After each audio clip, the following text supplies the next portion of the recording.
Good afternoon, everyone. Before I begin with a summary of what we just talked about at our cabinet meeting, I'd like to just share some news.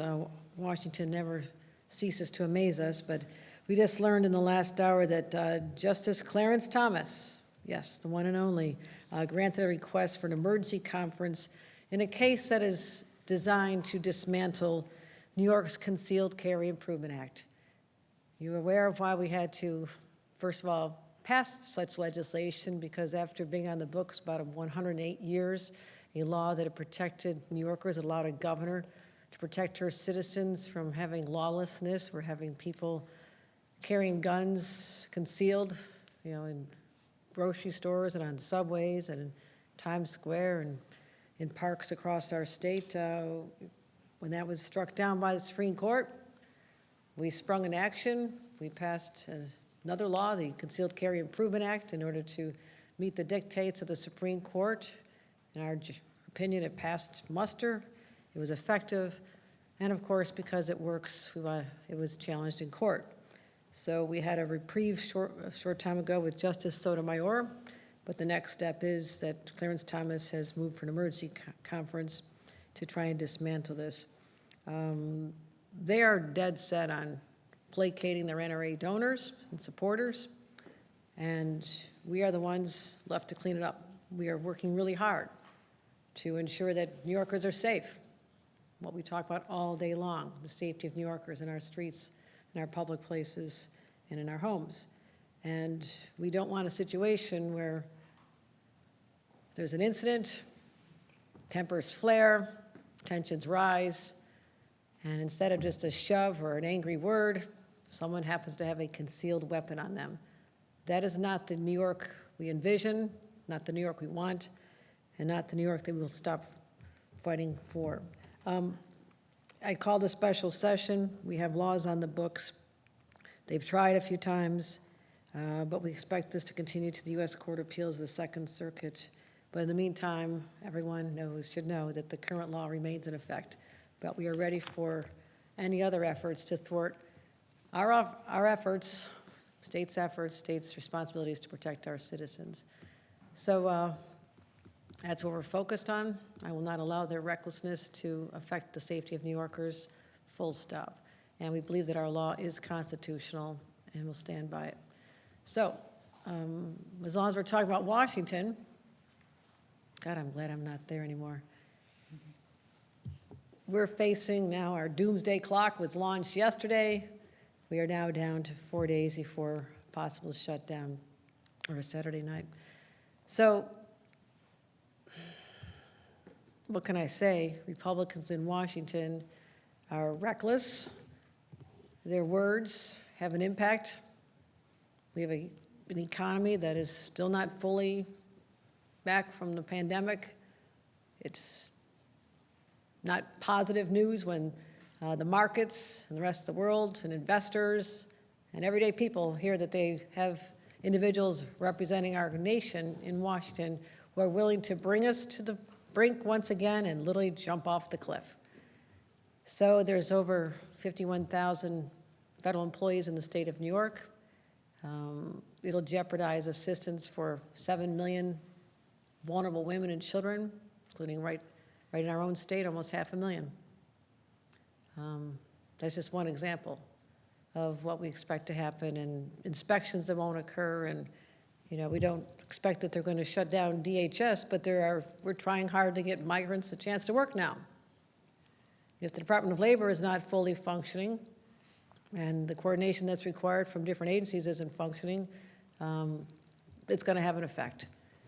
So I say that preparing New Yorkers, that this will have an impact on New York. We talked about this at our cabinet meeting, about how we can be prepared if necessary, but we don't want to, we're not going to cower to the bullies. We'll stand up, we'll call them out, and just ask people in Washington to do what is so simple. Just get back to work. Do what you're sent there to do. Pass important legislation, pass a budget, pass a continuing resolution, pass a supplemental, just do something. I'm happy now to describe, that I've got that off my chest, a very productive cabinet meeting. They're great people, extraordinary public servants. We last gathered at the beginning of summer, and we had a chance to have a reset and talk about what's happened since that time. I want to recognize the people who are here with me today who are leaders of our administration. Karen Persicilli-Keough is the Secretary to the Governor. I thank you for leading an extraordinary team of people. And Catherine Garcia, Director of State Operations, called on hourly to help solve problems. Thank you, Catherine, for what you do for us. Our newly minted Budget Director, Blake Washington, who is, has so much experience. He just stepped in the role and has my full confidence. Jackie Bray, the Commissioner of Homeland Security and Emergency Services, who we talk all day long, Commissioner Bray, all day long, all night long, all morning long. You've been instrumental in handling this humanitarian crisis. And we spent a lot of the meeting talking about where we are, the fact that we were able to make a very strong case for work authorization. It still continues. We'd like a compression of the time it takes for asylum seekers to get their approvals, because that'll allow people to, they come here seeking work, so let's put them to work. It's that simple. But what was very good news was the knowledge that at least the Venezuelans who are here, who came before July 31st, would be eligible because of what President Biden did. And this temporary protective status will make a big difference for us. I also had an opportunity to let someone who's been really key to progress with Washington zoom into our cabinet meeting. We had a senior advisor and assistant to the president, Tom Perez, who is in charge of intergovernmental relations. I made a joke that intergovernment means he is spending all day long on New York issues, because we have been speaking to him. He started in early July and have had countless conversations, but he has had meetings and Zoom calls and constant communication with us, and that's why I give him a lot of credit for helping have a breakthrough with Floyd Bennett Field, the use of that federal facility that had been a hard no. Also, his work to help us get our message across about the TPS for Venezuelans. And so he just talked about the timing on the issues, what we can expect. We want to make sure that gets out there, that it's not imminent, that it actually has to be, the change for TPS actually has to be printed in the Federal Register, and they have some requirements. So those who are expecting to start the next day will be a little disappointed, but we are in a far better place than we had been. Yesterday, I talked about directing 150 additional National Guard members to support the asylum seekers. They are literally at the Roosevelt Hotel. They're the ones who greet people when they come. They start having communications. What do you need? Helping them become assimilated, sometimes bringing food, sometimes getting diapers, sometimes putting together a crib. They're just extraordinary. And for me to be able to talk to them yesterday was really important. But shifting them into responsibilities of case management, I spoke about this. It's labor intensive. And so when people say they can only get to a certain number of cases a day, then my automatic response is, well, then I'll bring more people. I'll bring in the National Guard to help with this, and that's literally what we did. So the whole idea is to, and Commissioner Bray likes to talk about the front door. We don't have a lot of control about the front door. That is literally the border with the South, with Mexico, and we know what's happening there. But what we can do is make sure that that back door out of the shelters is open wider and sooner. So case management is the path to do that, to get these people on a path. Again, I will say it again, they came there to work, they want to work, so let's put them to work. And helps address our labor shortage. I was up at the Business Council just on Friday. Literally people handing me their business cards. Can you send me migrants? Can you send me migrants? I need workers. I mean, there is a sense of desperation in many parts of our state. It's incredibly challenging, and not the likes of which I've never seen before. When you have a 3.9% unemployment rate, which is something worth bragging about, it went down significantly since the 6.9% that I inherited, but that's a great dynamic, great talking point, except that means there's a lot of openings for people who are not here today. So this can help solve this humanitarian crisis, can help solve our problem in construction sites and in nursing homes and in hotels and restaurants and so many places. I've talked about the fact that we have over 400,000 open jobs.